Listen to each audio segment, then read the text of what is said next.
जसं की दूध आणि आंबट फळे. म्हणजे आंबट फळ म्हणजे काय येणार की संत्री, मोसंबी. हे जर आपण दुधासोबत एकत्र खाल्लं तर अजीर्ण होणार आहे आणि पित्त वाढणार. तसेच दूध आणि आंबा हे जर एकत्र खाल्लं तर कफ आणि पित्त दोष वाढतो. आता दूध आणि आंबा हे जर खायचं असेल तर आंबा हा पूर्णपणे पिकलेला आणि गोड असा असावा आणि तो योग्य त्या प्रमाणातच खावा.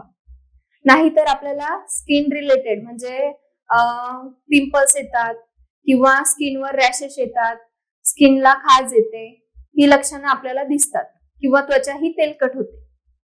त्यानंतर सांगितले दही. आता दही उन्हाळ्यामध्ये आपण खावं की नाही खावं?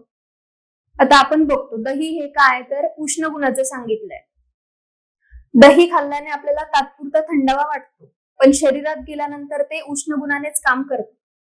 त्यामुळे आपण दही खायचे असेल तर ते एकदम कमी प्रमाणात किंवा त्यामध्ये पाणी मिसळून त्याचे ताक करून उन्हाळ्यामध्ये खाऊ शकतो आणि त्यामध्ये जिरे पावडर टाकून.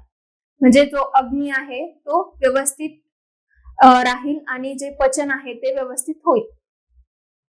त्यानंतर आपण बिर्याणी आणि थंड पेय हे उदाहरण झालं की उष्ण आणि शीत. थंड पेय आपण घेतले बिर्याणी नंतर तर काय होईल? अजीर्ण होईल. तसेच आपण रात्री उशिरा जेवण करणे टाळावे.